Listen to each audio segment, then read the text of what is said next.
Assalamualaikum warahmatullahi wabarakatuh.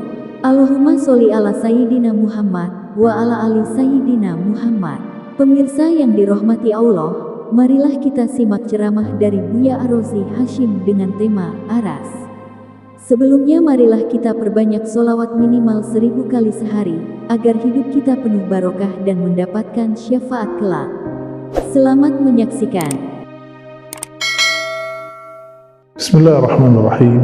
Alhamdulillahilladzi birahmaniyatihi istawa alaina wa ala arsyihi. Asyhadu an la ilaha illallah, asyhadu anna Muhammadan abduhu wa rasuluh. Allahumma salli wa sallim wa barik ala sayyidil wujud, sayyidil qaunain, sayyidina Muhammad sallallahu alaihi wasallam. Sahabat-sahabat yang dimuliakan Allah, ada yang bertanya mengenai apakah itu Arash? Cara membacanya adalah Arash atau Al-Arsh.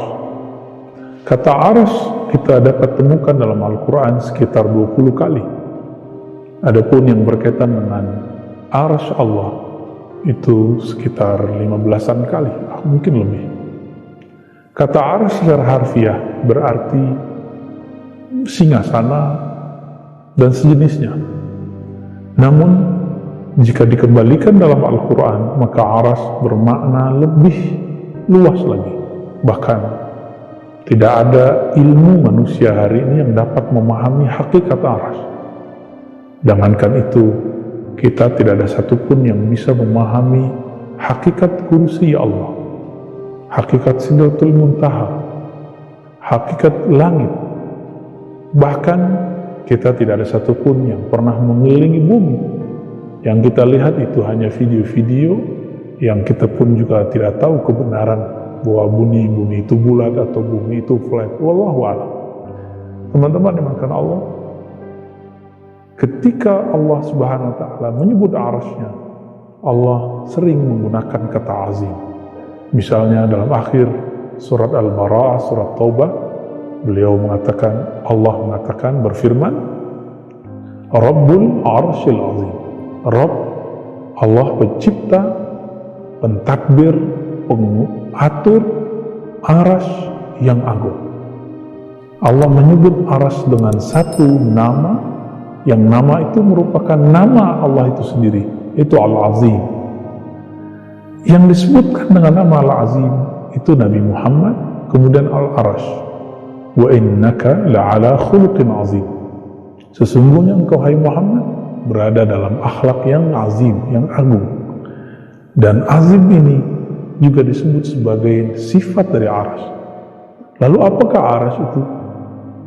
Nabi SAW dalam beberapa riwayat yang dikumpulkan oleh Imam Ibn Katsir, bahwa begitu juga Imam Ibn Hajar dalam syarah kitab Tauhid dari Sahih Bukhari menyebutkan beberapa sanad dan riwayat matan yang mengungkap ukuran Arash.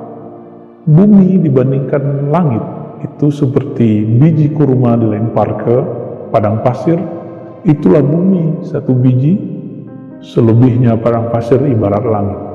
Ini hanya takribus suwari, analog mendekatkan pemahaman kita untuk membuat perbandingan. Kumpulkan langit bumi dibandingkan kursi Allah, wasi'a kursiyus samawati wal ardh, mencakup luas langit dan bumi itu semua digabung, itu masih luas.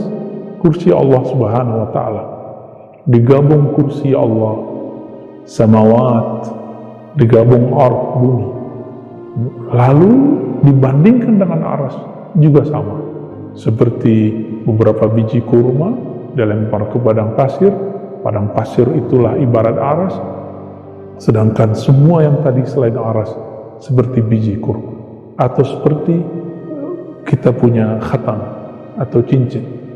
Teman-teman yang bukan Allah, begitu besar Aras Allah Subhanahu wa taala, tetapi Aras tetap disebut Rabbul Arsyil Azim. Allah pencipta Aras. Maka tidak benar jika ada orang yang mengatakan Aras itu tidak dicipta, atau yang mengatakan saya tidak tahu Aras dicipta atau tidak dicipta. Ini perkataan yang khatir, yang berbahaya, yang bisa mencederai kemurnian akidahnya. Aras dicipta Allah Subhanahu wa taala. Dan Al-Imam Ibnu Hajar Al-Asqalani menjelaskan secara gamblang, aras itu masih disebutkan sebagai suatu benda yang tinggi, yang besar, yang meliputi langit dan bumi, dan Allah Ta'ala Maha Suci dari keberadaan tempat, arah, jihah, dan kaif, ya, tata cara. Maka ketika disebut istawa al-ars, Allah bersemayam terhadap ars, bukanlah berarti Allah menempati ars, tapi ini adalah penghormatan terhadap ars. Ketika Nabi SAW dimi'rajkan ke aras, maka beliau sujud di arasnya. Jadi aras itu di sana ada manazil-manazil, ada tempat-tempat sejauh mana pengetahuan seorang nabi dan seorang wali kepada Allah, maka dia semakin mendekat manzilahnya, posisinya kepada Allah Subhanahu wa Ta'ala. Apabila dia jauh dari ma'rifatullah, maka jangankan kepada aras, Sidratul Muntaha pun dia tidak dapat tembus. Dan yang paling mengagetkan kita, hatta Sayyidina Jibril itu tidak pernah menembus Sidratul Muntaha dan belum pernah diundang menembus menaiki tangga-tangga aras Allah Subhanahu wa Ta'ala. Sahabat-sahabat, teman-teman yang melakukan Allah, jadi aras itu apa? Aras itu adalah simbol tempat ubudiyah tertinggi Nabi Muhammad SAW, tempat beliau bermunajat kepada Allah SWT, tempat beliau menerima salat dan surah Al-Fatihah langsung dari hadirat Allah Subhanahu wa Ta'ala. Maka aras itu boleh disebut dengan Baitur Rahman berdasarkan surat Thaha ayat 5, Ar-Rahman alal arsy istawa, Allah yang Maha Rahman bersemayam di atas aras.